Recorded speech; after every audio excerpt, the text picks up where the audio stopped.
Can you hear us?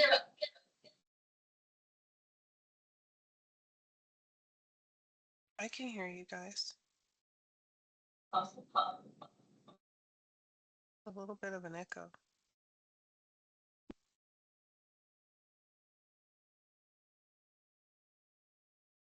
It should be fine now, hopefully. There's sign of two different places.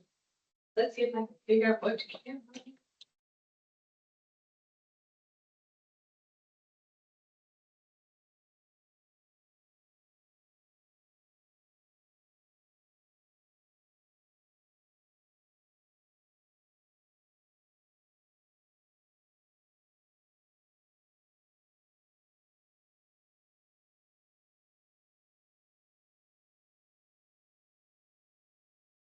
Your turn.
Response, No. so they can't hear me. Are we They gonna- heard us before. You can hear me? Yes.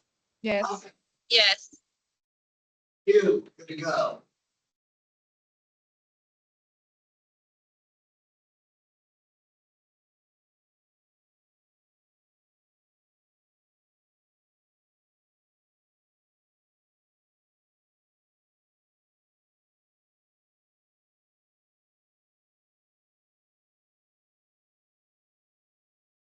Oh, yeah, I should touch. All right. Good afternoon, everybody. Hope you can hear me loud and clear. Welcome to the Florida Civics Literacy Examination Study Session.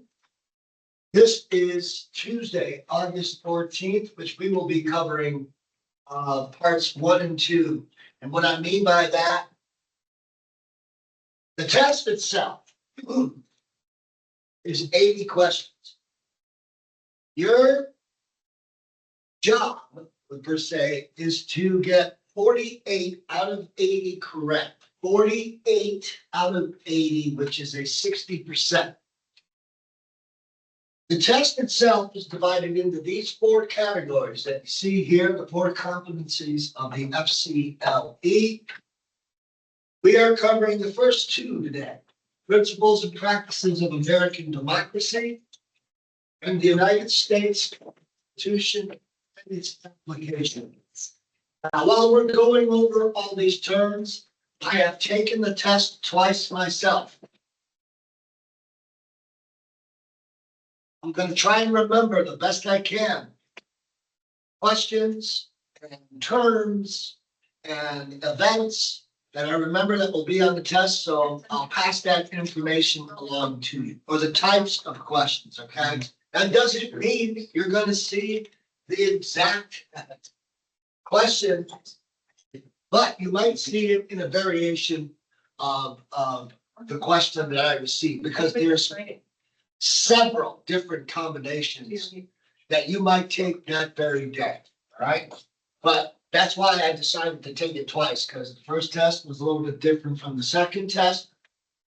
But some main themes, okay, are on both.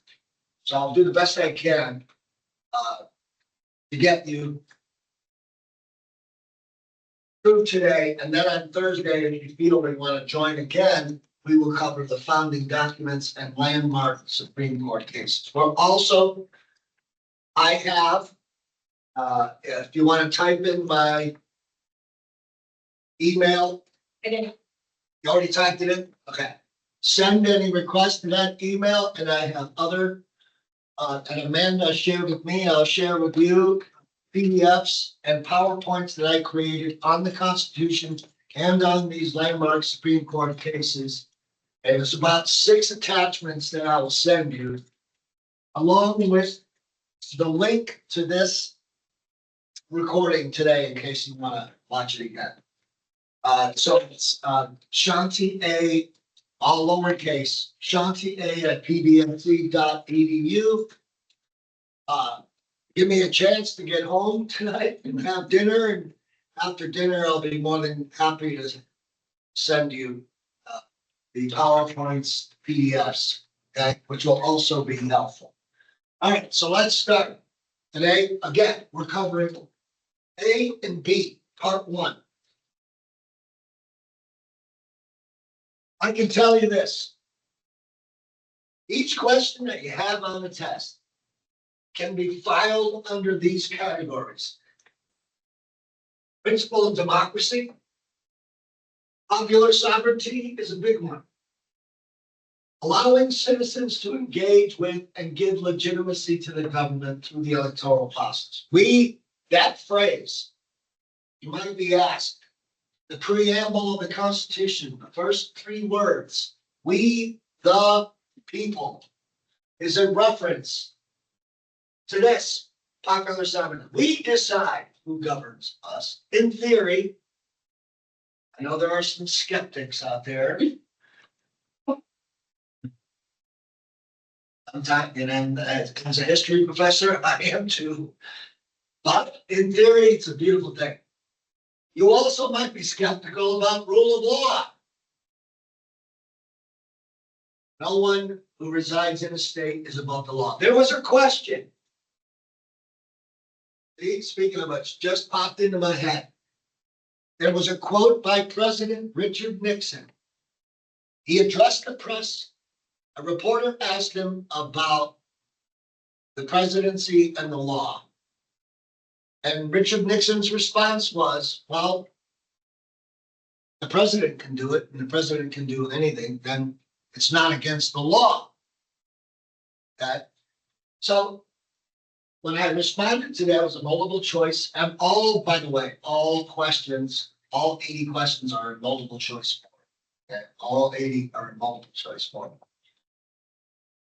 The answer had to do with his referring to rule of law. So what President Nixon was saying is that the president is above the law. That's not supposed to be.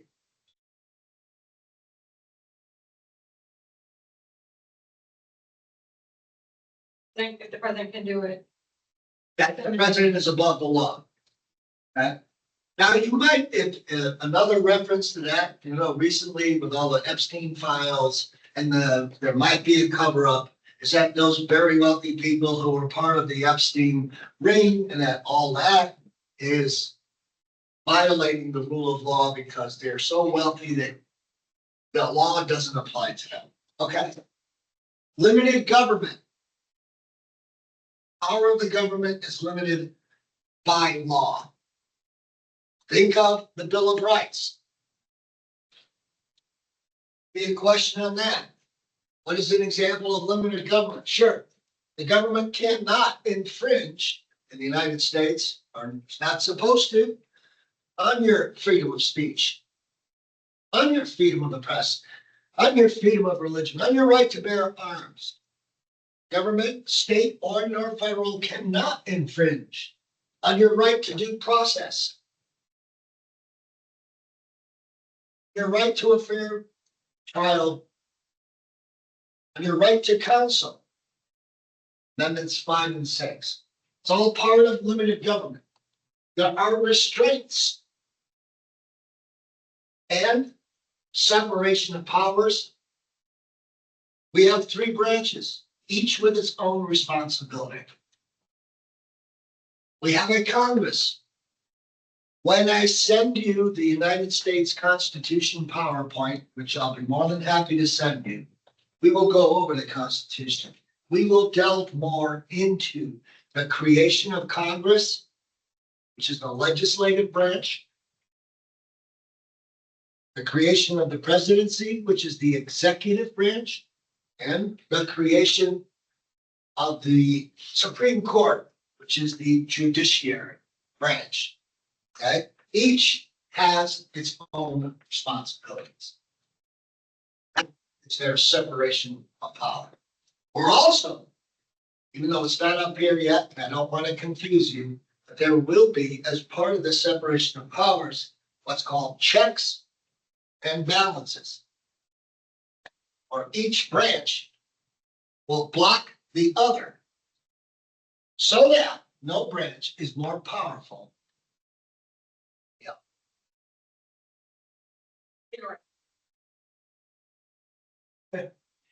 Get, yes.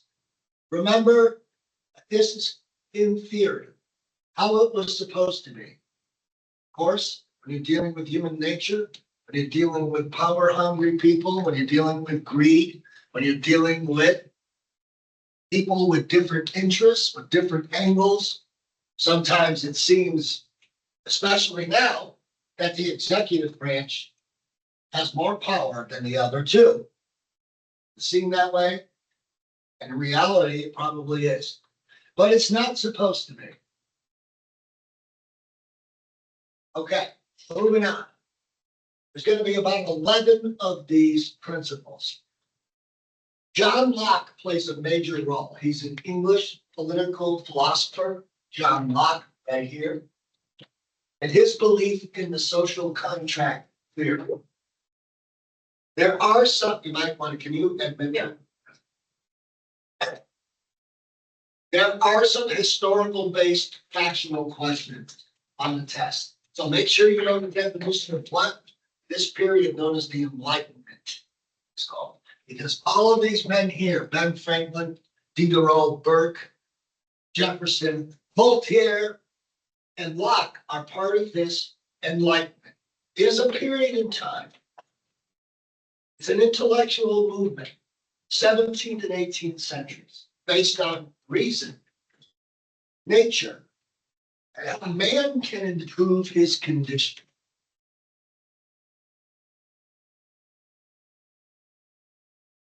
So know the details of the Enlightenment as I now, or it's also known as, you might see it on the test, Enlightenment is also known as the Age of Reason. Make note of that, Age of Reason. Age of Reason and Enlightenment, one and the same.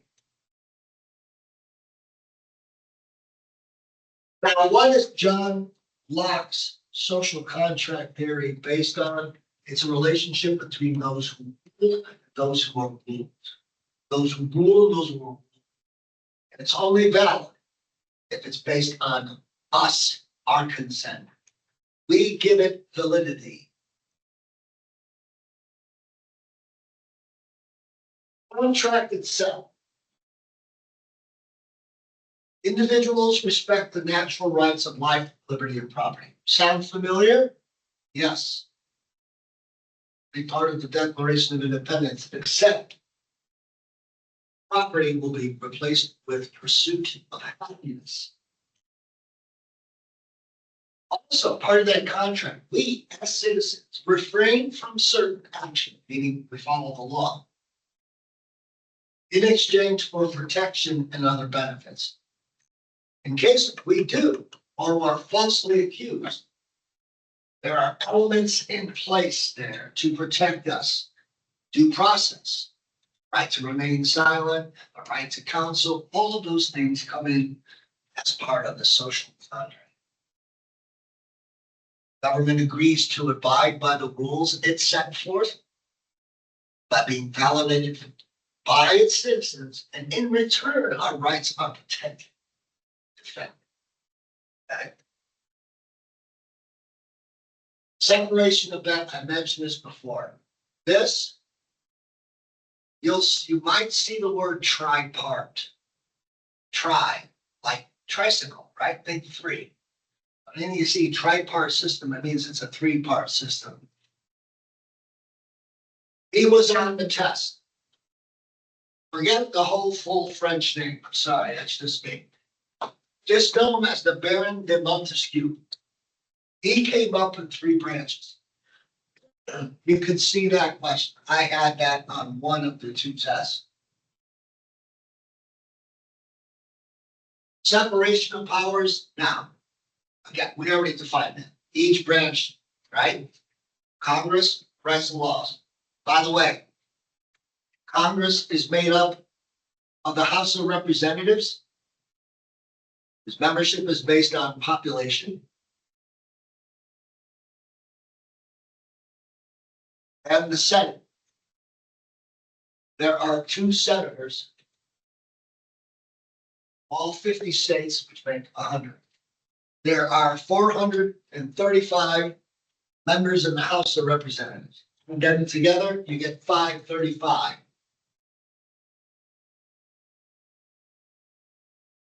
Based on population. Based on population. That is also broken down in my US Constitution PowerPoint, which I then share with you, okay? What was the total? It was 5. 35, Thank you. 100 plus 435.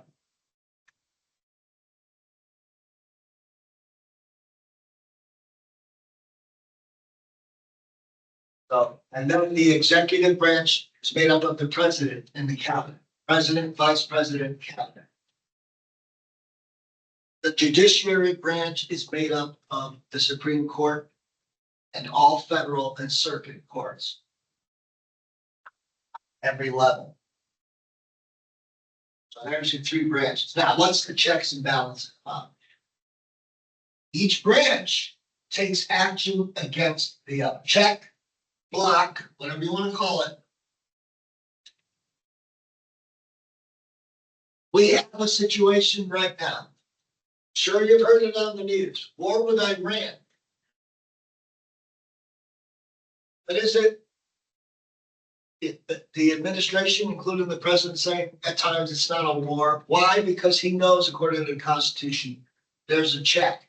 Congress, according to the Constitution, only Congress can declare a war. The president is commander in chief. Ideally, President Trump would have to address both houses of Congress and list the reasons why the United States should go to war with Iran. Then Congress will vote. Both houses will vote. There is a majority. Then a declaration of war will formally be declared.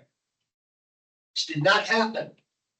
But Congress should be able to check the president by calling him into session and asking him why.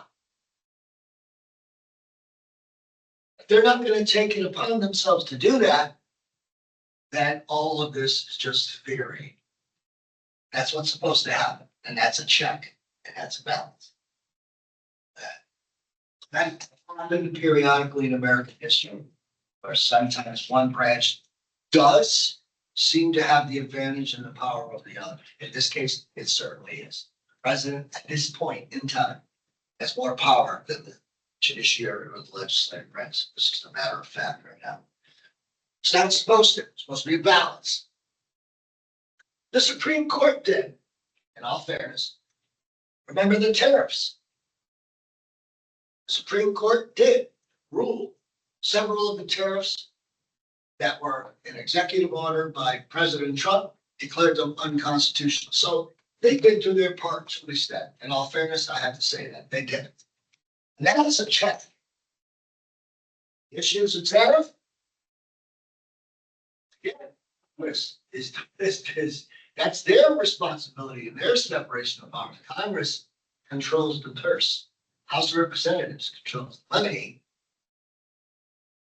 He didn't consult them on that either. That's why the Supreme Court said, nope, tariffs are unconstitutional. So there's a couple of examples of check and balance, okay?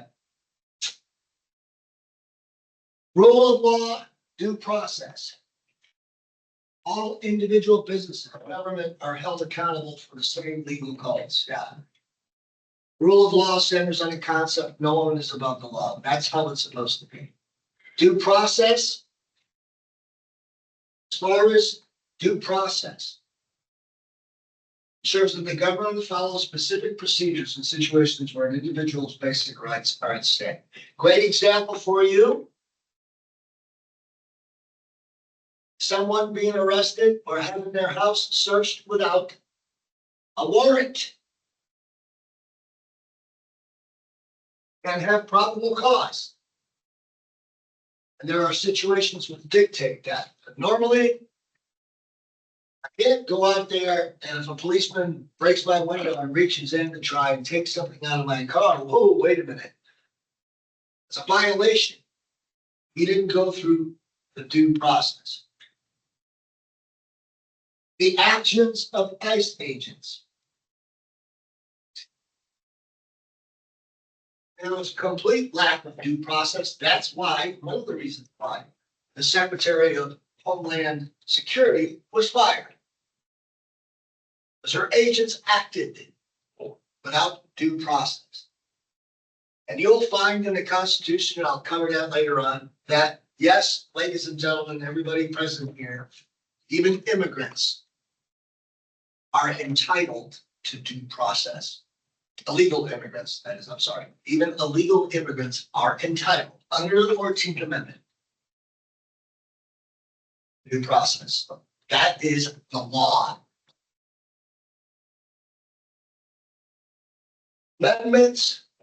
There are going to be several questions that focus on, and again, I have a PowerPoint and I will cover amendments. All right, 5th and 14 are very prevalent. If you want to write this down, amendments that are represented on the test, okay? I will send you a separate PowerPoint that covers all 27 amendments. But you want to focus on 1, 2, 4, 5, 6, 8, 13, 14, 15, 17, 18, 19, 22, 25, 26. Get all that? Concept of equal protection under law is guaranteed by the Constitution, reinforced by the 14th Amendment, extended citizenship to newly freed slaves, and to protect civil liberties.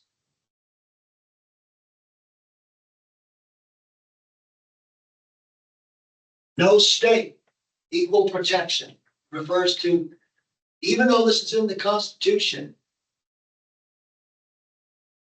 even though it refers to federal power, that doesn't mean individual states can violate your rights.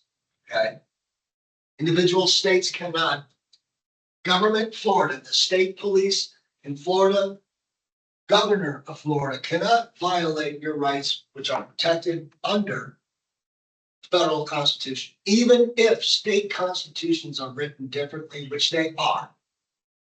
They have the same concepts, but the state of Florida, each state has its own constitution. There's the state of Florida constitution, there's the state of Connecticut, there's the state of New York, state of Hawaii, so on and so forth. But they cannot put provisions in their state constitution that violate the law of the land, which is the U.S. Constitution. Okay? I mentioned popular sovereignty. It is big. Derived power, look, popular sovereignty, power is derived from the people. Legitimate government obtains power from the consent of the government. Might ask you a question on the test. What concept does the Declaration of Independence represent? Popular sovereignty. What concept does the United States Constitution represent? Popular sovereignty. Look, there it is. Everybody, you people, you people. Could you repeat that one more time? I'm sorry. What the US Constitution Represents represents. popular sovereignty, Declaration of Independence, popular sovereignty, even the Mayflower Compact, popular sovereignty. There's several documents. Big theme.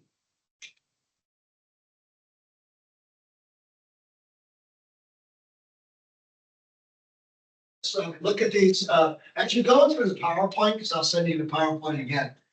Don't just look at. Now, obviously, yes, this is important, the information here, but sometimes these little, side notes and little pictures give you that mental for some visual learners, if you're, I'm sure some of you are visual, audio, or a combination of both. Here, popular sovereignty, right? Examples, U.S. Revolution. You could take that from the British Parliament, 20th century. Yeah. The English Bill of Rights. We will get to all of it. Believe me, this PowerPoint covers it all. We had to do it in 2 sessions for that reason. We cannot, we just simply do not have the time to do all 4 in one day.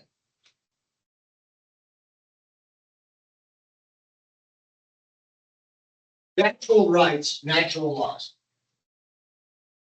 The idea that certain privileges exist to which all humans are entitled.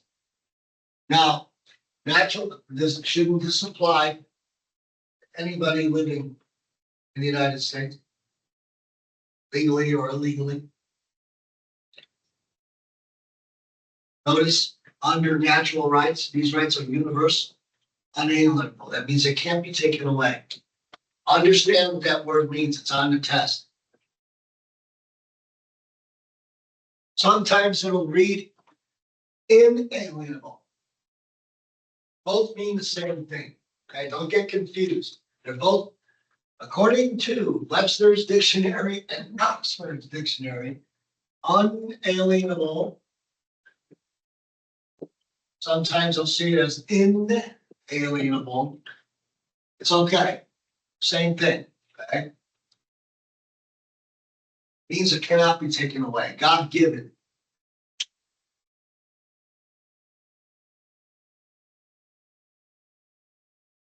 Natural rights into founding documents, right? Declaration of Independence is the founding. Look, we're celebrating its 250th anniversary this summer. 250 years. It's the foundation and the principle of what we're supposed to be about. American history has been a struggle to live up to that principle. When is everyone finally going to have life, liberty, and pursuit of happiness? Or be equal. That's what it says. We'll live by it. Let's tear it up. Anyways, First Amendment. Natural rights and freedoms of religion, press, speech, assembly, petition. Essential government, and look, notice the spelling, right? Yes. Unalienable here, it's inalienable here, so it's the same thing.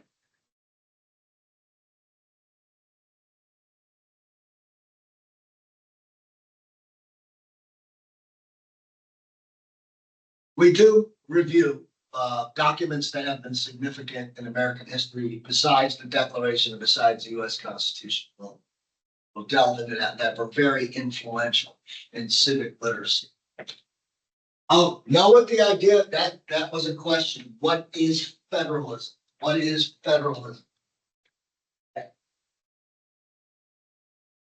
So make sure you get this definition down. A system of governance in which power is divided between a national government and a regional government, such as a state, region, or province. It's designed to divide power, ensure that each level of government clearly defined powers and responsibilities.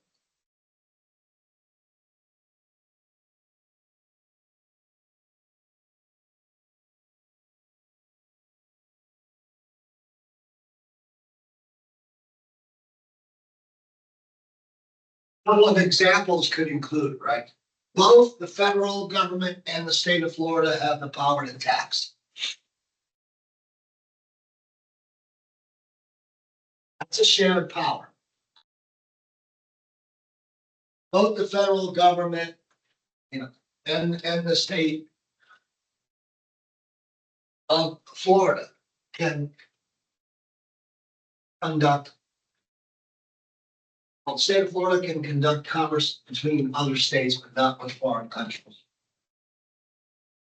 So, see, what you have is shared and then reserved and enumerated. So know the definition. Enumerated powers are those that rest solely with the federal government. Can the state of Florida declare war on Cuba? No. That's an enumerated power. That's a power that solely belongs to the United States. Can the state of Florida break a trade agreement between the United States and China? No. There are reserved powers. Powers that belong to the state and its ability to establish local government. Can the federal government interfere in a gubernatorial election in the state of Alabama? No. Cannot. Can the federal government just decide what the driving age in the state of Florida should be? No. Or the drinking age. The only reason the drinking age is the same in all states now, it used to be different. It's that states made an agreement amongst themselves, because what you started happening in the early 70s was, my own brothers did this. Drinking age in New York was 18. Drinking age in Connecticut was 21. So what would they do? They drive to New York. Well, what could happen to them? Thankfully, it never did. You start loading up in New York and you gotta drive back to Canada. Oh, That's when the whole Mothers Against Drunk Driving started, because of those accidents. And seatbelt laws changed. Yeah. So yes, federal government can, can the federal government decide where stop signs should be on PGA Boulevard? No. Okay. I mean, I know it sounds silly, but I'm just giving you examples. You might be presented on a test. Okay. Yeah. What is what? Okay. Individual liberty. Political liberties that we all have include voting, expressing opinions, serving in office.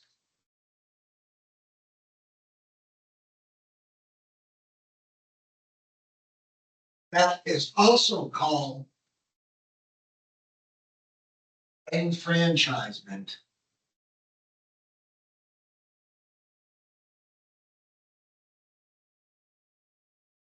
Political enfranchisement means you have the right to vote, you have the right to serve, hold office.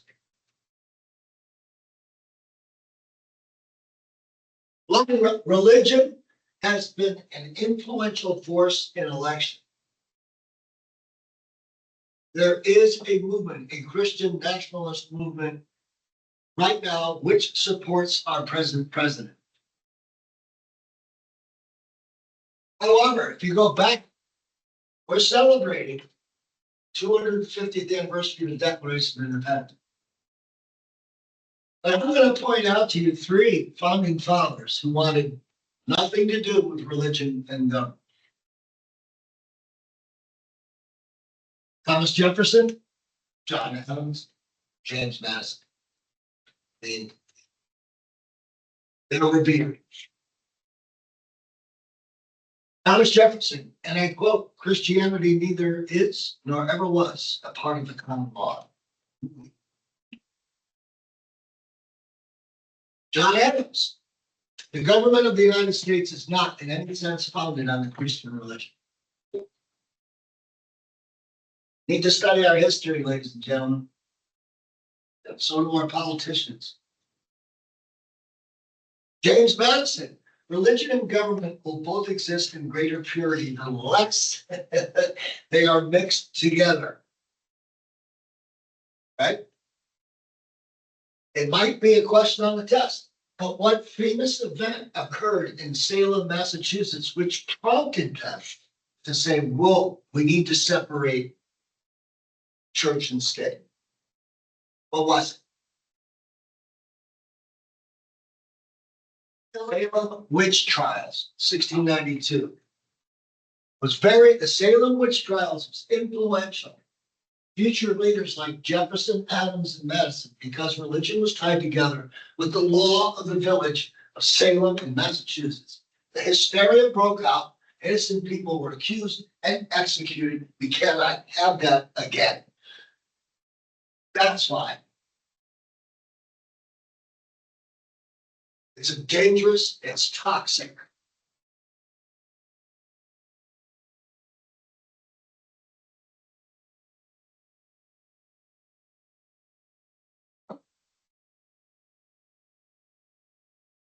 There are Supreme Court cases that will be covered in part four, Supreme Court cases where religion will be eliminated from public schools. We'll cover, I believe the case is Engel versus Vitale, which was on both tests, but I'll cover that on Thursday with you. Okay. What is republicanism and representative government? Understand. I know sometimes it can be confusing. We have two political parties in our country for the most part, where people declare themselves independent.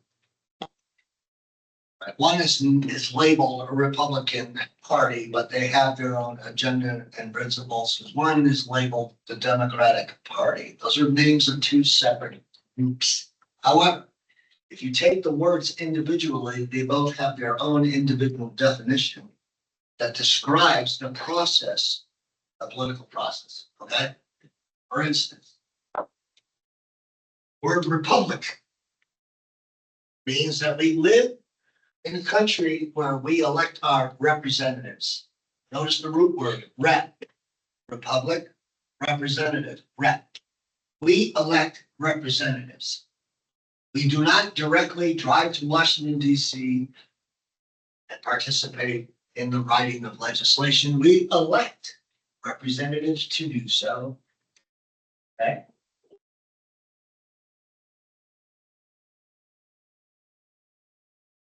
In a Republican government, people are the ultimate source of power. People elect officials to develop laws and promote their interests. History. You will have a question on Greece and Rome. Okay. Greece is where democracy originated. Demokritos. Klegos. In Athens. In Greece, it required every adult male citizen over the age of 20 to participate in the assembly. That's a direct democracy. Like every one of us who turns 18, you have to be a part of the voting and be a part of writing legislation. We don't do that here. We can recommend it to representatives who then write the legislation. They were known as demos. They exercise the freedom of speech and being active in the political process. So our forefathers turned to Greece. But we do practice we have democratic principles. For instance, we can vote. That's a democratic principle. However, we are a republic because we use that vote to elect representatives. We represent more the Roman Republic. Okay? So there could be a question on what has influenced, which ancient civilization has influenced us more? And the three branches, the Senate. See, in Rome, their three branches were the Senate, the magistrates, and the assemblies. Our three branches are legislative, executive, judicial. There was a question here. You remember referendum. I was asked, or when I took the test, about citizens voting directly on an issue that could be repealed. A law through referendum, we as citizens can have a law we deem unjust taken off the books. That's referendum. We as citizens, through the use of petition, and have a law re-examined and have it removed from the code.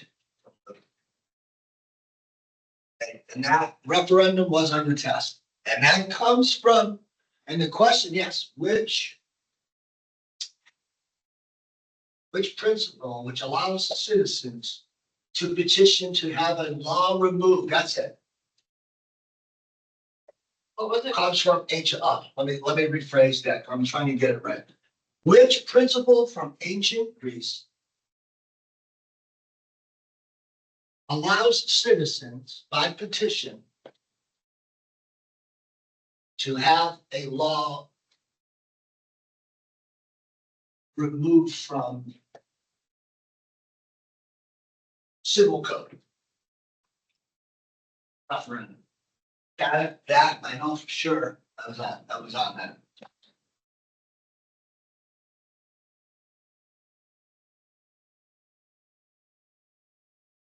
Yeah, representative government, again, you're gonna see a lot of repetition. I did that on purpose, because if you, I believe in what I call 4 R's, okay? Repeat, repeat, repeat, retain. You repeat it, you repeat it, you repeat it, you'll remember it. That's retain. Retaining the information. So you see a lot of this. By the end of this, it'll be ingrained in, Republican government, meaning citizens elect officials to develop laws. We are a representative democracy. If you wanted to put it all together, what the United States is a constitutional republic that uses democratic principles to elect its officials. That's it.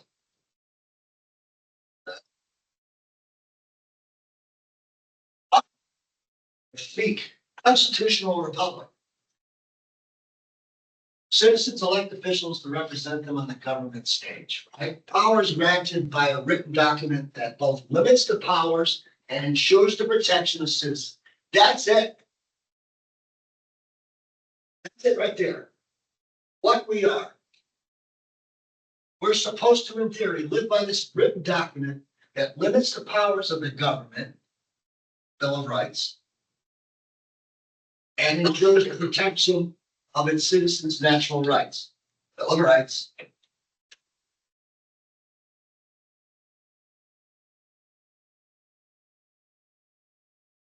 And the Constitution itself provides an outline of the various branches and levels of government, as well as its powers and responsibilities. That's when again, we get into the Constitution, got Article 1 that creates the legislative branch, Congress, House of Representatives and the Senate. The Article 2 creates the executive branch, the president, vice president, and what the president's allowed to have advisors, which would eventually become the cabinet.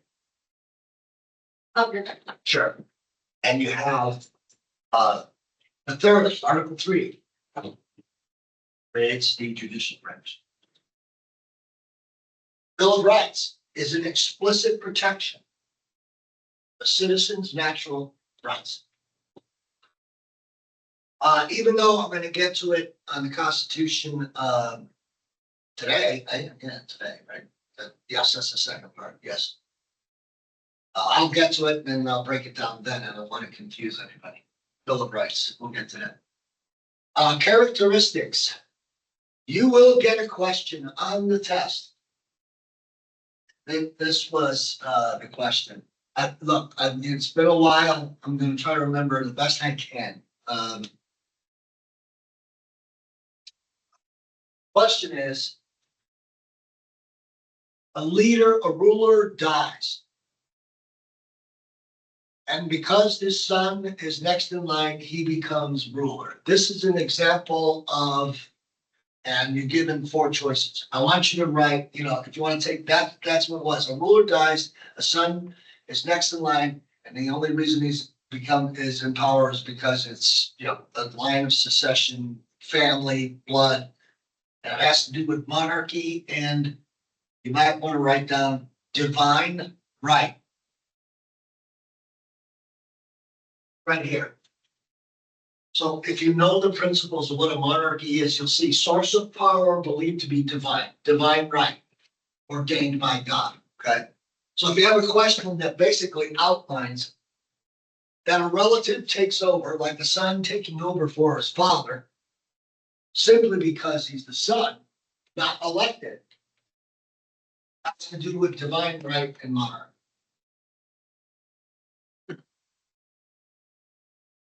Dictatorship, look at the photograph here.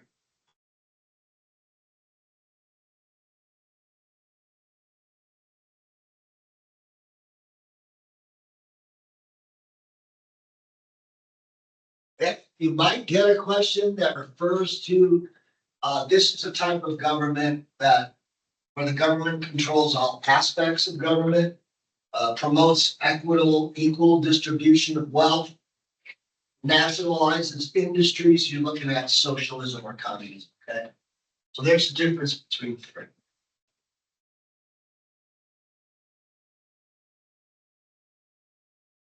There's questions that are going to, make you think about the differences between what a monarchy is, that divine right, dictator, which is probably one of the easier questions. And then, socialist, government controls aspects, equitable distribution of wealth, and a nationalized industry, centralized planning.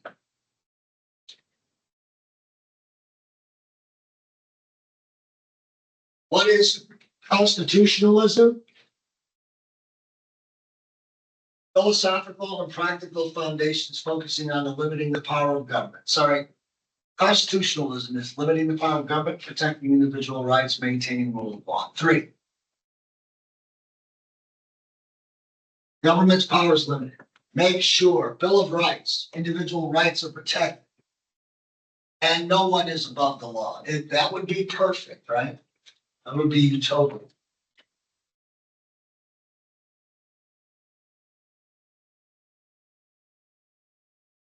And this is repetitive here. Like bearing the Montesquieu, separation of powers. John Locke, life, liberty, pursuit of happiness, social contract theory. Okay, so I repeated that again. John Locke, social contract theory. Baron de Montesquieu, separation of powers.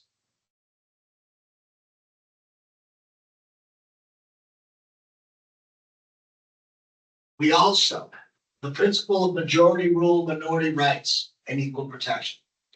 What this is about, yes, we believe in majority rule, but with the protection of minority rights. You see, what our forefathers were afraid of is, what if the majority of the people elect the wrong person? What if the majority, like the majority of Germans, or close to a majority, voted in Adolf Hitler? You want that here? But if that does happen, and it can, In some cases, it has.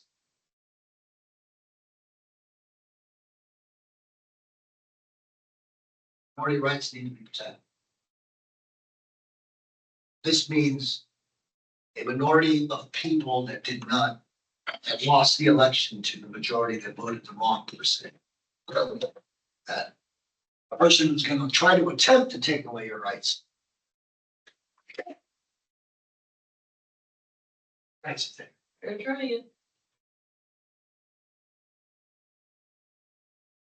This recent push to pass this Save America Act bill will completely throw, it will be very difficult for women to vote because proper ID, that the driver's licenses won't work, birth certificates and passports needed to vote. Women with, who were single and got married, have two different names in their certificate and their driver's license and their passport will not be allowed. It's crazy. That is not protecting. That is violating the 14th Amendment and the 15th Amendment and the 19th Amendment. I already went and got my birth certificate. I had the city of Middletown. I didn't know where it was. Because I'm voting. We're not gonna stop it. Passports work though, right? Passport's gonna be about $150. Passport already. Yeah, it's all in an attempt.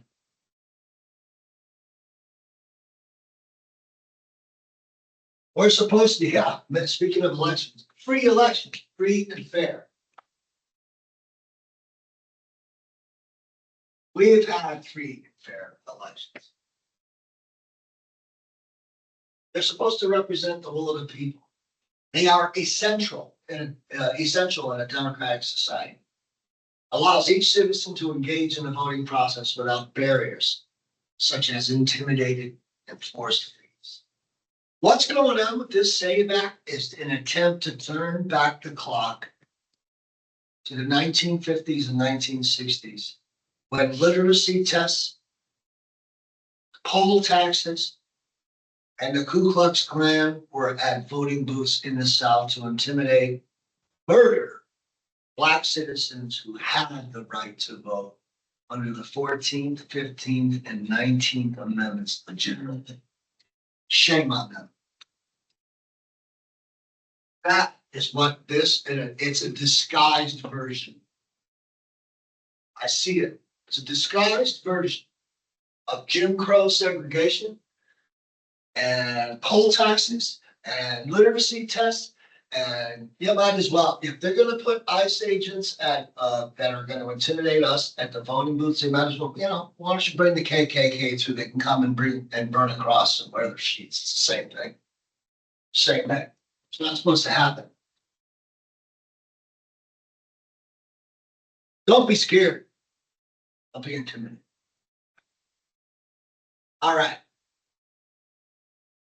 All right, part two. Part two.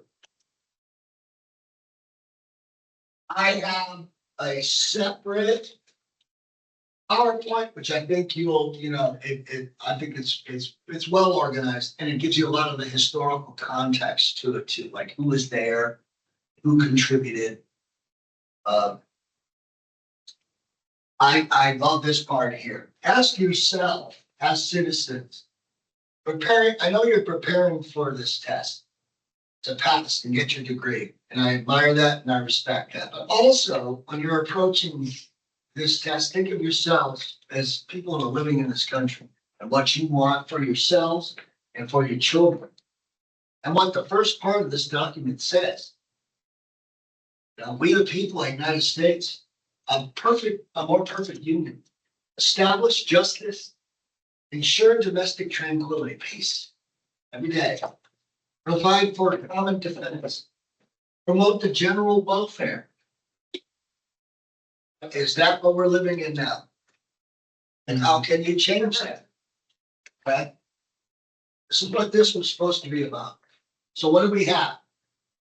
Breaking down the Constitution, it is 8 sections, in case you're asked that question, how many sections does the Constitution? It has a preamble, I just read it. That's the preamble. That's 7 articles, 27 amendments, which I will send to you. Oh, yes. See, sometimes it comes to me. There was a question, what are the first 10 amendments called? What are the first 10 amendments called? Your name. You know what your name means in Italian? Natali, what is Natali? Christmas. Name is Christmas. That's awesome. Yeah. We are the people. What is that referred to? An old phrase, again, popular style. Power derives from people, liberty, justice, peace, unity among states. Article 1. This is good. What's our good question type on the civics literacy? What does Article 1 of the United States Constitution create, or which branch does it create? Legislative. With its explicitly granted enumerated powers, including tax, commerce. Oh, look what it says there. Declare war. Part of the Constitution. Borrow money.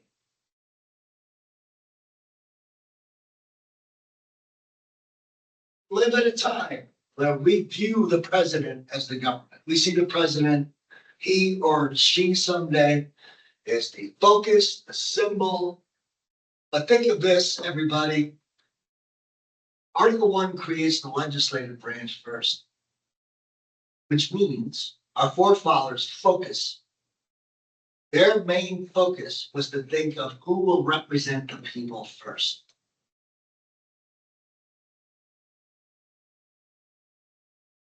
Not a single person. They thought of those that would be representing the people of the United States.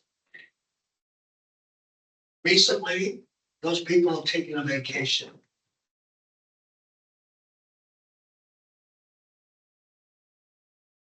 So yes, the importance of creating the legislative branch first. Creation of Congress. All right, historical questions here. There were some arguments, plans put forth. How are the people going to be represented? How is this going to work? Might want to write this down. James Madison.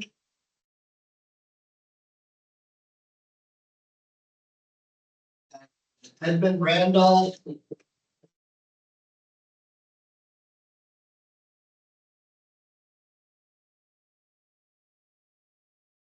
We're going to create and write the Virginia plan. A 2-house chamber based on population. It's also known as the larger state plan.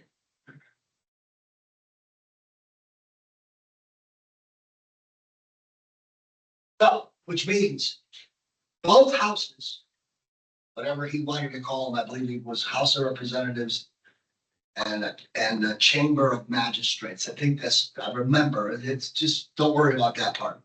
But the thing is, both houses would be based on population.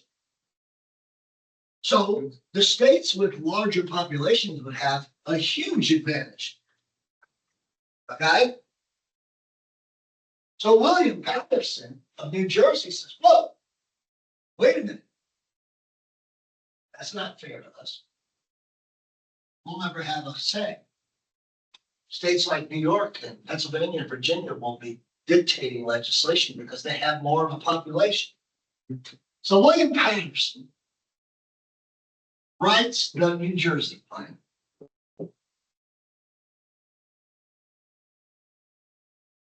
also known as the small state plan.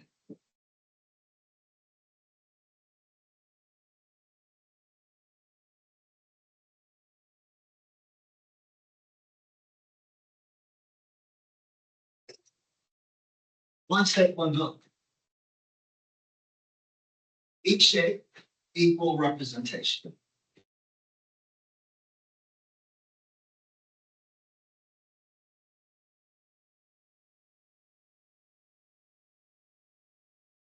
All right.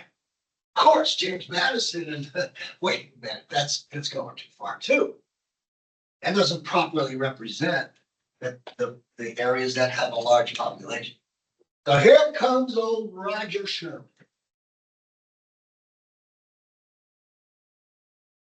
From my home state, ladies and gentlemen, the great state of Connecticut.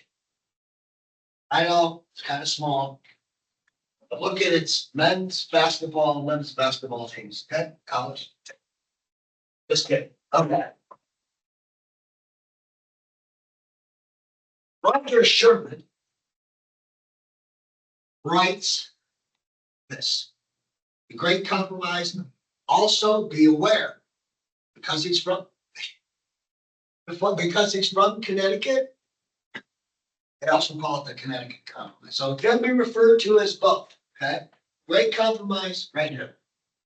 Roger Sherman. Roger Sherman. Thank you. Connecticut Compromise, great compromise, okay? What does he do? House of Representatives will be based on population. So it takes what Roger Sherman said, look, you both have good plans, we can just put them together. Okay, so Sherman, House of Representatives will be the Virginia plan based on population. The Senate, we'll name it after the Roman Republic Senate. We'll take William Patterson's plan. Legislation can pass through both houses. Legislation can be initiated in both houses, except House of Representatives has the power of the purse because it represents the population. You know how everybody screams and yells, I'm not tax it. It's because the House of Representatives represents most of the constituents, population. So the money has to go through them. Taxes have to go through them. Okay, and the Senate will approve. Because the Senate has 2 from every state, which makes 100. They represent, but there's only 2 of them. The House represents the changing atmosphere, the changing times. That's why you want to take this down too. Okay. You want to type this in, and you're going to follow along with me here. Okay. Members of the House of Representatives are called congressmen, congresswomen.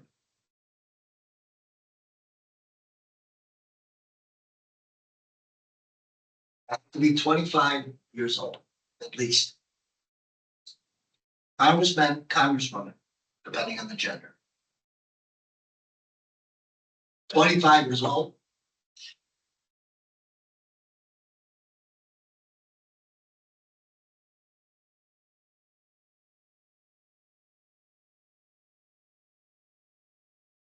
Senators. Wait, sorry, I'm sorry. I know what I was stuck on. Sorry, I had a little brain freeze there. Okay.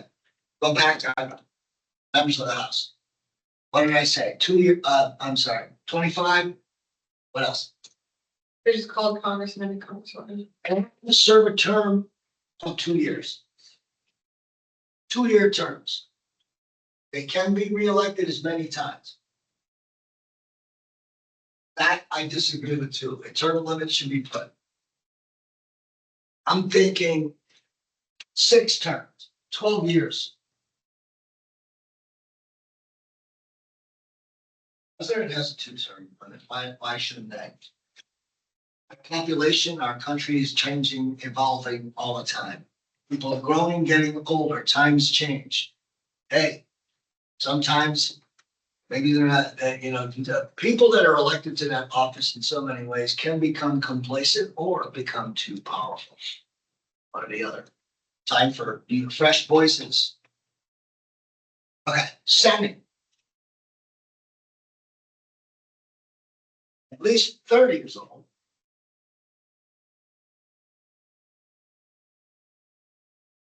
Referred to as senator. There's no gender label. Men and women are referred to as senator. 6-year terms. Now, if I'm not sure, I'm not gonna just tell you to write notes and then you find out different. Wait till you get the PowerPoint on the US Constitution, or somebody wants to Google it. Aside from the, House of Representatives, yes, I'm positive it's 2 years, senators, 6 years. There's also a citizenship requirement for naturalized citizens, those who became citizens. I believe it's 7 years, but maybe Amanda, if you can Google that. What is the naturalization of a US senator or a congressman or woman? If you get that, I think it's 7. All right. Could I just reiterate, just to make sure? Sure. So Congress, man or woman, 25 years old, 2-year term, and has an opportunity to be reelected as many times. Yes. And then the Senate, 30 years old, 6 years term, do they have, Yeah. they have the same Same thing. opportunity? Yeah. 9 years of citizenship. 9 years for both. That's senator. 9 years for senator. I think it's 7 for House. Yeah, naturalized, yeah. 5+ years. 5. Okay, check that. 5 No, years, no, you're right, 7. 7, okay. Now. On your notes on member, congressmen or women in the House of Representatives, okay? At least naturalized 7 years. If you're not, you're not born here, but you're becoming naturalized as a legal citizen. You need to have been here at least 7 years. 7 years. For the Senate, at least 9 years. 9 years in the Senate, 9 years in the country to run for senator as a naturalized citizen. I think president's 12. If you want to check that. I didn't know if that was even. Or is there? Might be a naturalization. Double check. Natural born citizen. So Senate 9 years. Congressman almost 7. No, according to Article 2, Section 1, Clause 5 of the US Constitution, a president must be a natural. Ought to be a natural born citizen. The president has to be a natural born citizen. That's why I've heard the stories mayor.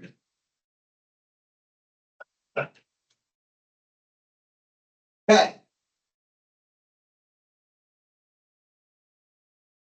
First, Article 2, the next step, after our forefathers and the framers of the Constitution established the legislative branch, their next focus was who will be a part of the executive. And the executive branch needs to enforce laws. Okay.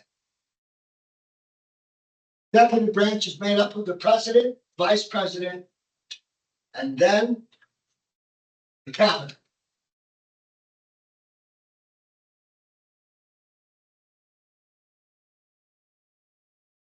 Once again, the test can take a turn and ask you historical questions, okay? The very first cabinet of the United States, selected by George Washington, was Secretary of State Thomas Jefferson,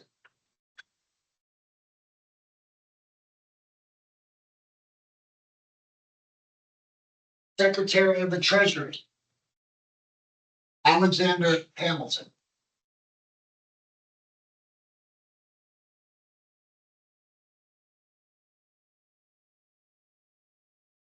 at that time, and it would be changed later because of the nature of the phrasing. Secretary of War, Henry Knox with a K, Anox. Will later be changed to Secretary of Defense, because we did not want to be perceived as a nation seeking to become an empire, and that's what Secretary of War connotates. It's been switched back now, right? The Secretary of War? Yes. Oh, okay. Just checking. Attorney General, I had put his name up on the board before, Edmund Randolph.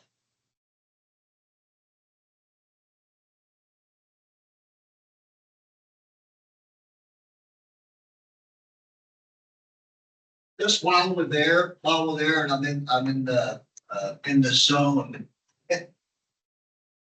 The original Supreme Court had 6 justices. Original Supreme Court had 6 justices. And the very first Supreme Court justice was John Jay.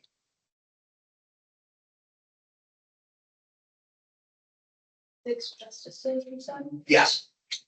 Well, 5 judges and 1 justice, 6 altogether. It was later expanded to 9. And remains, it really, the Constitution, by the way, does not specify how many judges there can be. But 9 an odd number seems to work better than an even number. Right?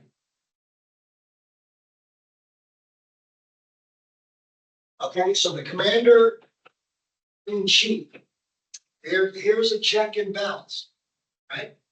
I mentioned the Article 1. Article 1 says Congress, the legislative branch, declares war.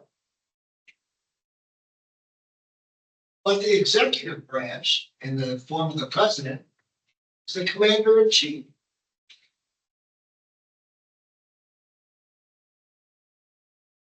Historical examples.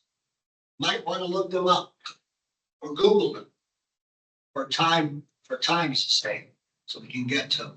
You want to write these names down. Great example of legislation and the Supreme Court decisions being enforced by presidents. Okay, the legislation is the 14th Amendment that's been added to the Constitution.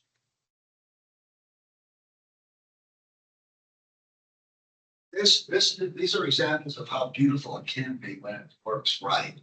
Okay, so the 14th Amendment is the legislation. In 1954, the Supreme Court ruled in the decision Brown versus Board of Education that Plessy versus Ferguson, separate but equal, and Jim Crow legislation violated the 14th Amendment. Once again, piece of legislation, it's in the Constitution, written by a legislative branch, Congress. In 1996, the Supreme Court ruled, yes, separate but equal institutions do not violate the 14th Amendment as long as they're equal. Well, they weren't. By 1954, the Supreme Court reverses that decision and protects the 14th Amendment. Okay. But states still continue, especially in the South, enforcing Jim Crow segregation in public schools, in restaurants, public places, bus stations, restrooms. In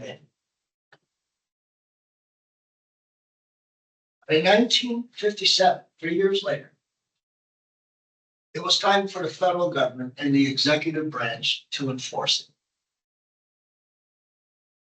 In Little Rock, Arkansas, when 9 children, black children, wanted to register to go to school, public school, which in a neighborhood where they lived, instead of being bused halfway across creation to go to school, President Eisenhower used his executive powers to send the National Guard and protect those children and their law to school. That's how it can be when it's right. 14th Amendment, the Supreme Court had ruled in 1896. You can have separate facilities if they're equal. It doesn't violate the 14th. Well, from 1896 to 1954, the 14th Amendment was violated numerous times. Supreme Court gets it right, 1954, reverses the decision. However, that doesn't mean that the states, local communities, especially in the areas of the South where Jim Crow was life, law, and the world. But eventually, the President of the United States did exercise his power, sent the National Guard to protect the children. That's how it's supposed to be. So those are examples you might see in reference to. That's a question that references the 14th Amendment. That's a question that references the powers of the legislative branch, the Supreme Court, and the executive branch, all in one question. Not only did Eisenhower do that, but President Kennedy will do it twice. In 1961, James Meredith will be the first Black man to register at the University of Mississippi. And in 1963, Vivian Jones will be the first Black woman registered at the University of Alabama. Both times, President Kennedy sent the National Guard.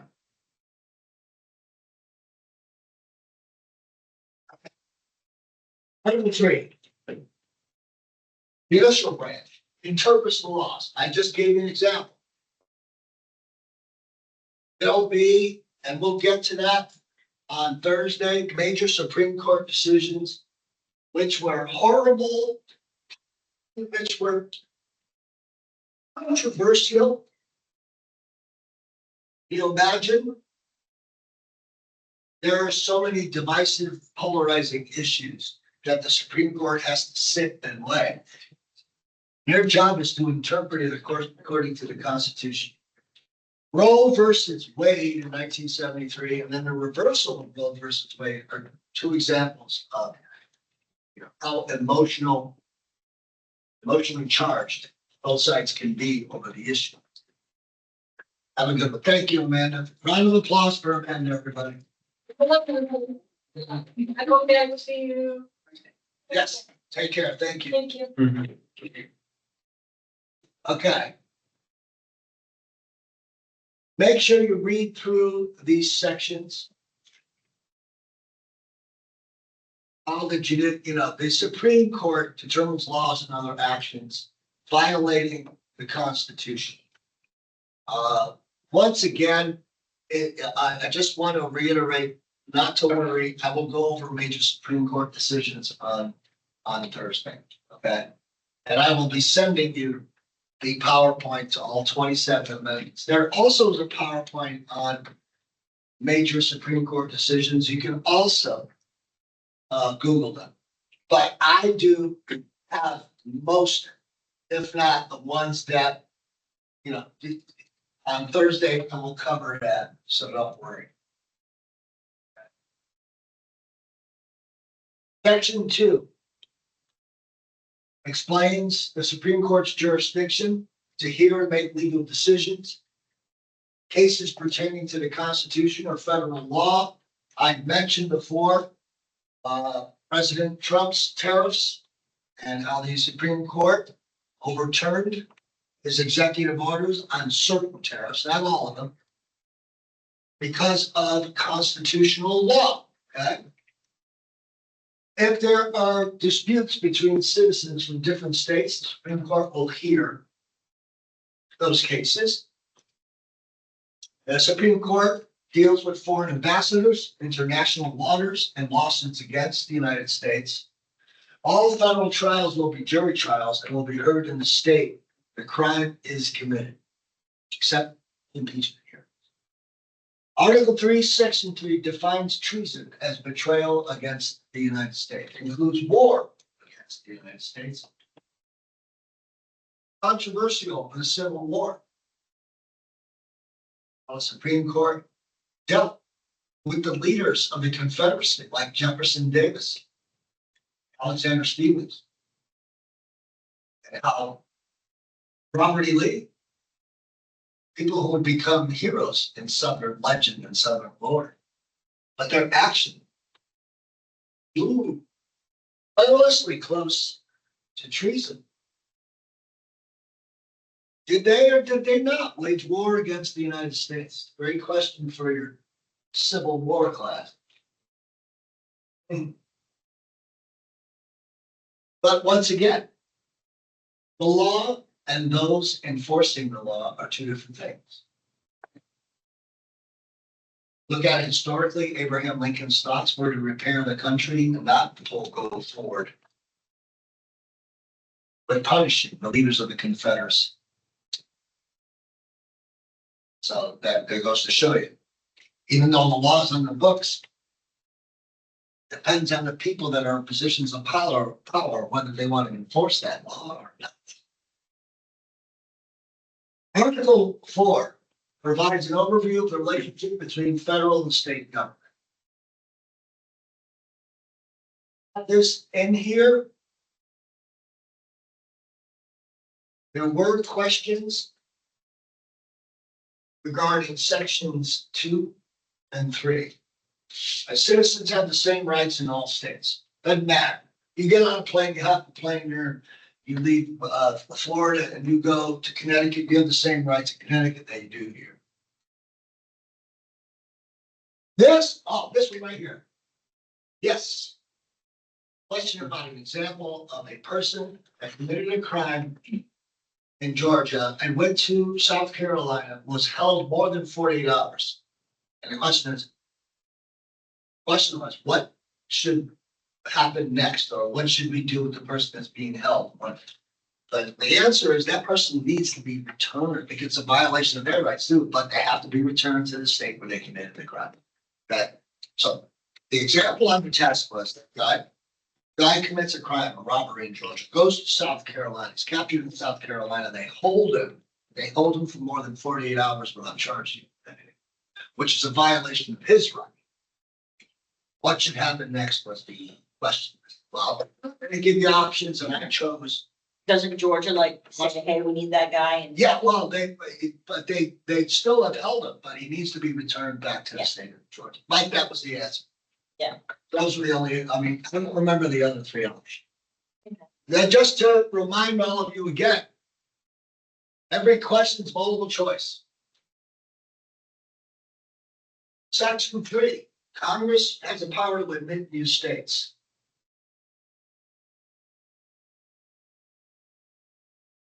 Okay, so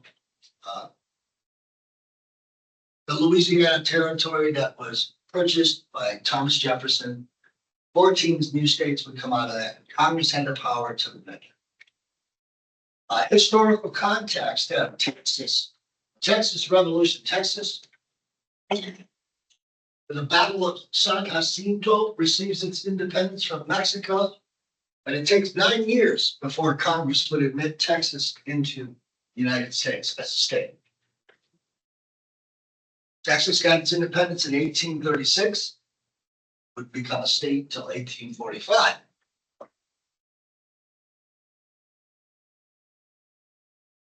Article 5. Yes. What does it take for an amendment to be added to the Constitution? That's why there's only, think about this. Oh, by the way, if you want to type this in, please, Danielle. Okay. The father of the Constitution, there was a question on. Father of the Constitution is James Madison. Father of the Constitution is James Madison. He is also the primary author of the Bill of Rights. And what is the Bill of Rights? The first what? First 10 amendments. Bill of Rights is also known as the first 10 amendments to the Constitution. And they were written by James Bass. If you notice, again, I like to put these little pictures, visual grams. That it does list the 27 amendments. This is in general. You're gonna need to know the specifics. This is just in general to help you remember, right? Freedom of expression, search and seizure, right to bear arms, those are basic process, fair trial. But the questions on the test might be a little more detailed, which would require you to study a little bit more. And that's why I'm sending you some PowerPoints of the 27 amendments. So the first 10, 1, 2, 3, 4, 5, 6. Bill of Rights, James Madison, father of the Constitution. Now, think about this. He wrote them in 18, and they were attached to the Constitution in 1791. Do the math. It's 2026.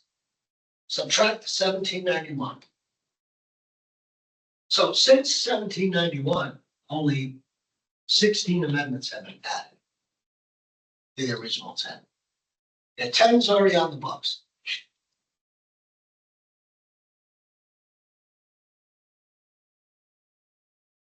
By the way,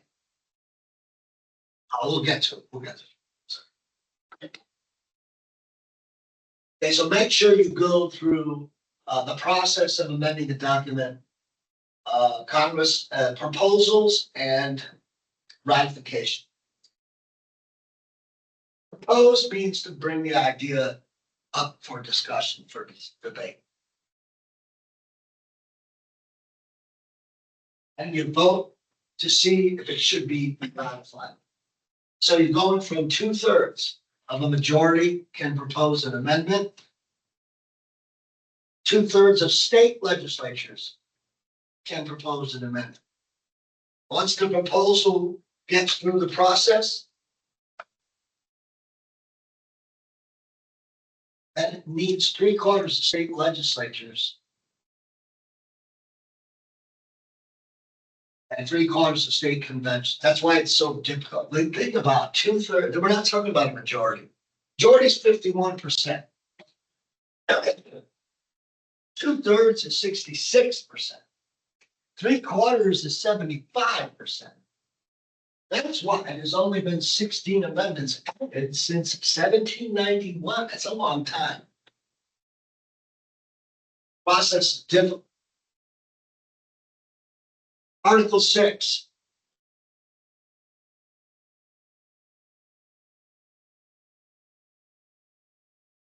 Focus on clause 2 of Article 6, supremacy. The Constitution and any federal legislation serves as a supreme law of the land.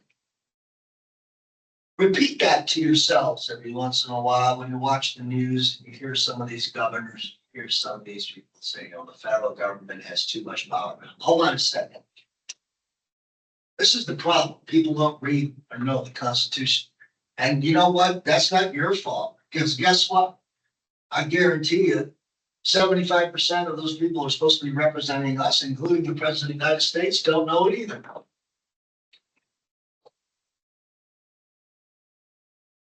It's shameful. They're forcing you to take this test that they couldn't pass themselves. I'm on your side. I'm serious. Raising their right hand and they don't even know they're being sworn. And it comes right here. Requires elected officials to swear an oath of office in which they promise to preserve, defend, and protect. What a joke. Half of them don't even know what they're swearing to. I know, we violate it all the time. If they knew, they might not even take that oath. Wait a minute. That would make it so much easier. It's unbelievable. How do you not know? You're swearing, it's swearing in. And by the way, that goes for military as well. If you're watching the news, the war in Iran, soldiers are given orders. Listen, soldiers take an oath to the Constitution, not to Donald Trump or Joe Biden or Barack Obama or Gerald Ford or Jimmy Carter or FDR or John F. Kennedy. They take an oath to the Constitution. There's what I was explaining to my class today. End of World War II and the war crimes trials and crimes against humanity and the Geneva Convention that followed. That even if a leader of a country threatens to commit devastation and cruelty to innocent citizens, that person can face a threat. It's a violation of the Geneva Convention. Not the actual act, the action is even worse. Okay. And under the oaths, it prevents the use of any religious text as a requirement for office. You mentioned that our forefathers believed in this concept. Separation of church and state was on the test. Separation of church and state.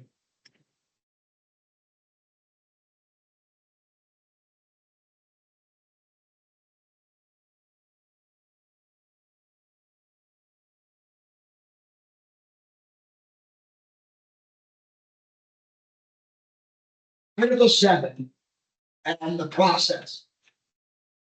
At the time before, oh, by the way, to Daniel, you can help me here.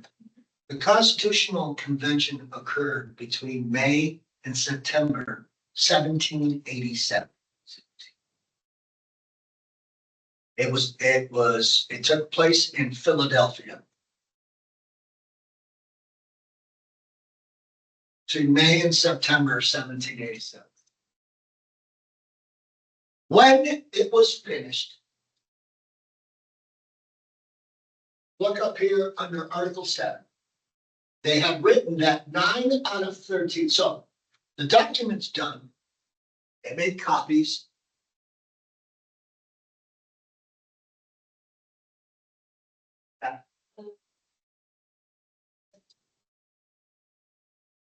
The Constitutional Convention.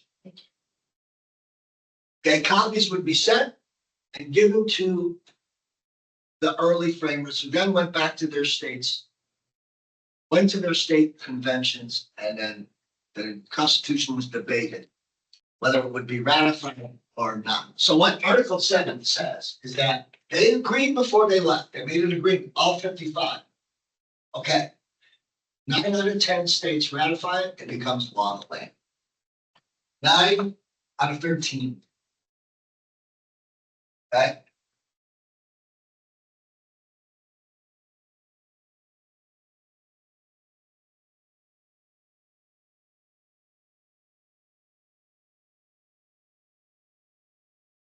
Third and final section of the Constitution.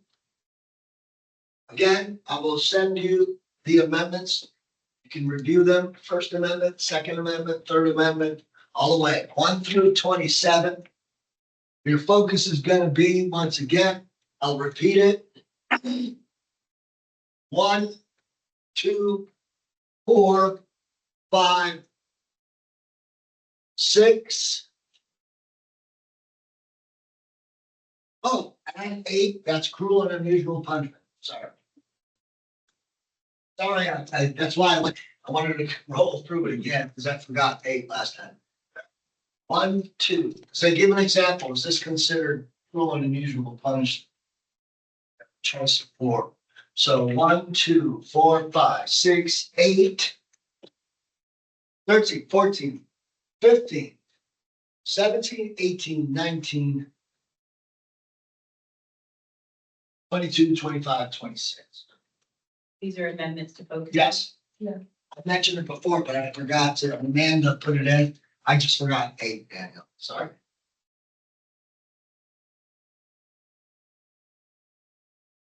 What is expressed and implied? Expressed powers are also known as enumerated or delegated. Explicitly listed, meaning it said word for word, power to tax, power to declare war, power to regulate trade, the power to raise an army. It's explicitly said. Now, implied powers are not directly listed, but interpreted to the law. That should be interpreted. There's a little typo there I have to fix. It should be an I, not a U. Which means, all right, let me ask you. Congress has the power to tax. So what would they need in order to collect that tax? Tax collectors, In the form of what agency? the IRS. IRS. Thank you. That's your name? Debbie. Debbie. Thank you, Debbie. Debbie was correct. There it is, It's right there. Oh, that all. But no, I didn't read it. I forgot it was up there too. So that's same for me. All right, see, there it is. There is examples. Levy taxes, create the IRS. That's the implied. Okay? Borrow money, establish a federal reserve system. Establish naturalization laws, regulate immigration. Raise an army, draft men and women into the military. So this chart is good. Good examples of what you might see. So check out the chart.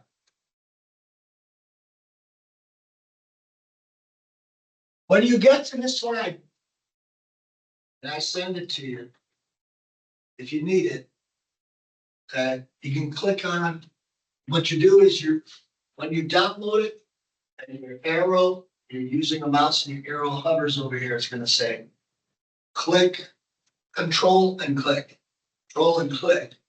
Then it'll open up for you, okay? And this, again, this is, in general, you need a little more. There's more to these amendments. This is a summary. There's more to it. All right, so what did I say? 1, 2, 4, 5, 6, 8, 13, 14, 15, 17, 18, 19, 22, 25, and 26. Recently,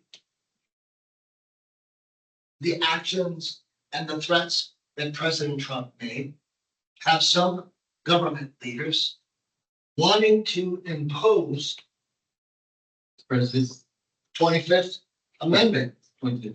which establishes that if the president is physically or mentally or incapacitated, for instance, Ronald Reagan he was shot 1981. Remember that? I was in school. So for about, George H.W. Bush ran the country for maybe, a week? And then when Reagan recovered, he came back. Makes sense. And but even the actions, but the cabinet has to come together with the vice president to have a discussion saying, you know what, he's not mentally capable of the job anymore. Or he's physically incapable, or, something might happen, you don't want that to happen to anybody. Physically, a stroke, a heart attack, that kind of thing. All right. Amendments play a major role in civic participation. What was it? Protest marches, right? Protest marches fall under what amendment? First Amendment.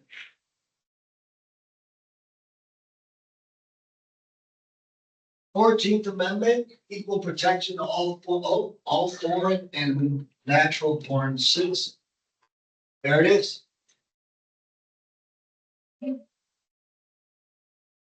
Look. Like every American, I want to be safe. I don't want terrorists, murderers, criminals. We have our own to deal with. Don't need them coming in somewhere else. However,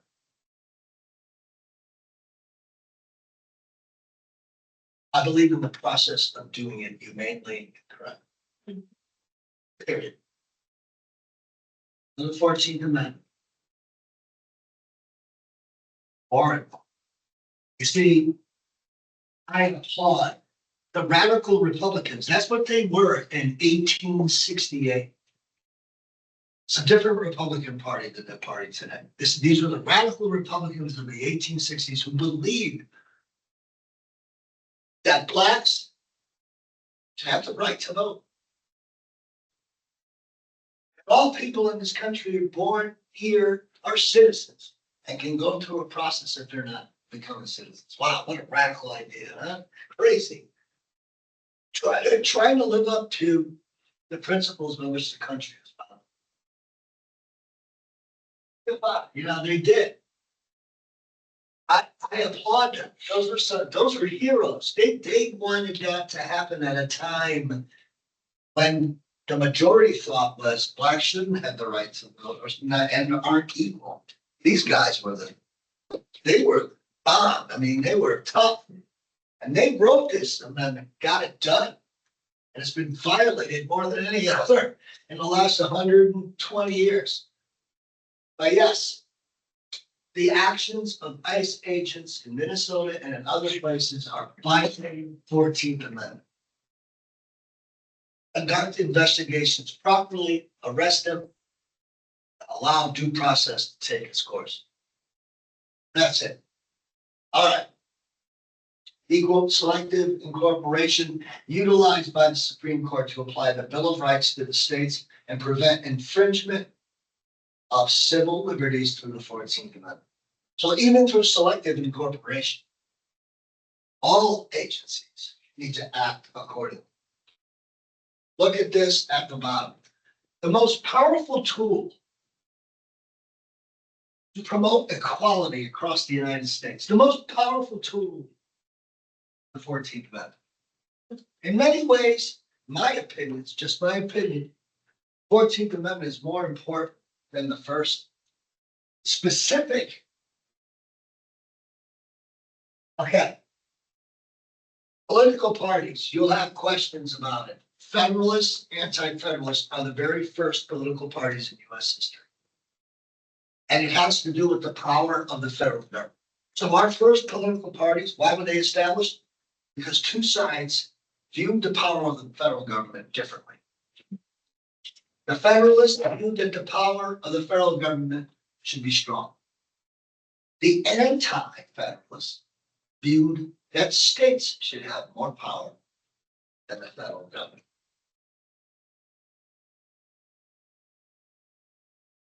So think, Federalists, central government, the government, Washington, D.C. should be more powerful than all 50 individual state governments. Anti-federalists, against that, right? No. Federal government has too much power. States should have, each individual state should have power over the federal government.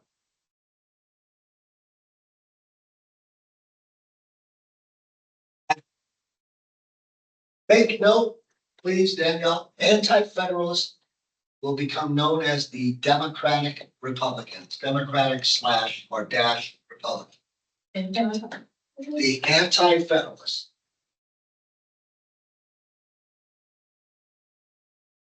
Anti-federalists will become the Democratic Republicans.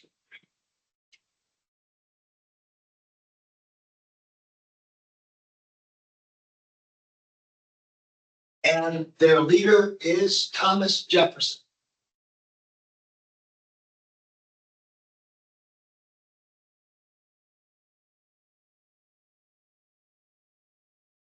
Quick trivia question. You might get asked this question. Was Thomas Jefferson present at the Constitutional Convention? Present, Present. Was he there? or was it there? He was not there. Jefferson was not. He came after. He was ambassador to France at the time.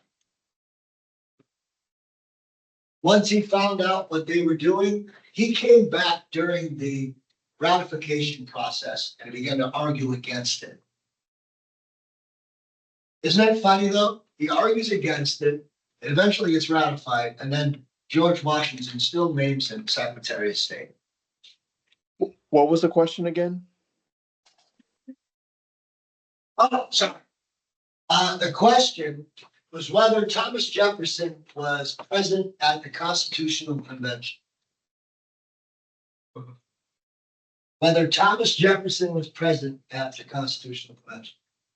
It might want to trip you up, something like that. Yes, he wrote the Declaration. Yes, he's a forefather. Of course, most people would say, yeah, of course he was there. No, he wasn't. It was in France. Okay, the Federalists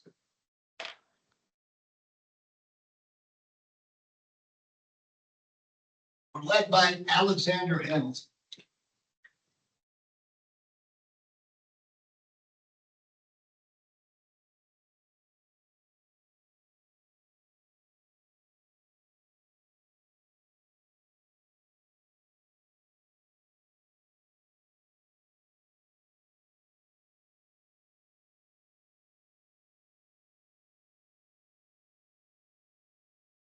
Might get another trivia question if you want to type this in, Danielle,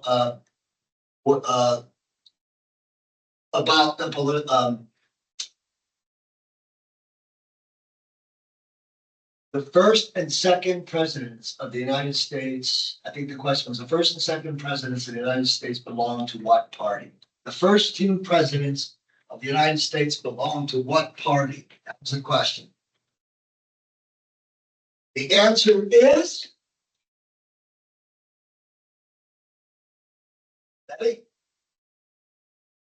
Federalists. George Washington and John Adams were Federalists. In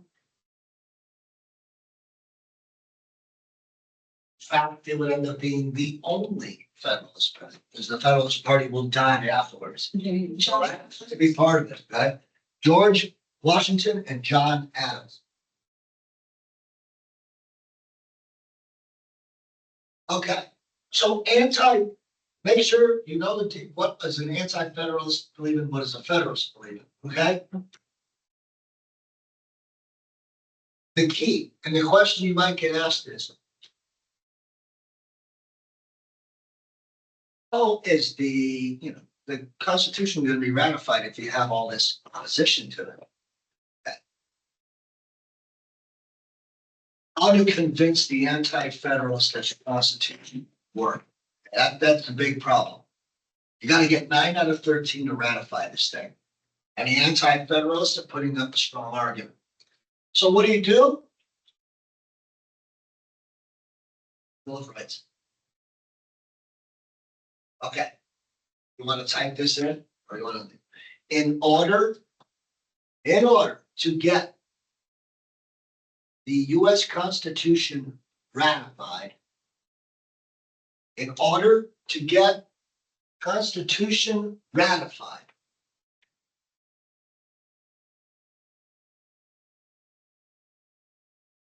the Federalists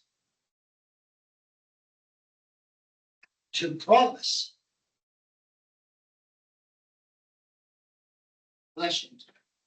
in order to get the Constitution ratified, the Federalists had to promise the anti-Federalists. The Federalists had to promise the anti-Federalists that a Bill of Rights would be added. Okay. Could you repeat that again, please? Sure. In order for the Constitution to be ratified, the Federalists had to promise the anti-Federalists that a Bill of Rights would be added. Did Bill of Rights? Yes. Yeah. That's how it got done. Get some strong voices on both sides. Look at the leadership. I mean, this is, again, you're talking about the varsity. Yes, they have problems of their own. Half of them were slave owners. They had to deal with that issue, which in some ways was cowardly. They left it up to future generations to deal with. But they established the country. They established these rights, which they have responsibility to us to carry it on. But the leadership the knowledge, the intelligence. I mean, this was a serious A team. We definitely have the JV and maybe even the freshman team going right now. I don't think they. Okay. These were the arguments in favor. You don't really need to, worry about this part much. What the questions I've seen and the focus was on, what is a Federalist versus anti-Federalist? Who are the leaders of the Federalist? Who are the leaders of the anti-Federalist? Okay. How does ultimately the Constitution get ratified? It's because they come to a compromise and the Federalists promise a Bill of Rights will be added to the Constitution. It's bottom line. Okay. All right. That's it for parts 1 and 2, everybody. Parts 1 and 2. Thursday we'll start with founding documents. Once again, you have my email. I will be traveling home and having some dinner. Please give me time. But send the email.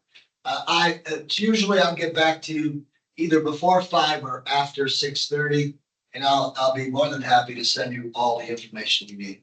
The link for this session should appear soon, and once we have that link, we'll send that to you as well. Thank you. Have a nice day, everybody. Can I ask you just 2 quick questions? Sure. The legislative branch writes the bills, the Yes. law. And then John Jay, you mentioned He something. was the first Supreme Court Chief Justice. Supreme Court Chief Justice. He was in the meeting. Yes. Still need to sign Amanda out there.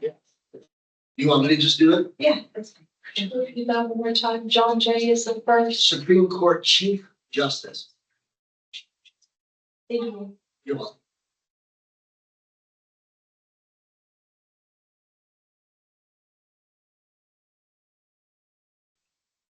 Hello, Professor. Can you hear me?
Yeah, just people just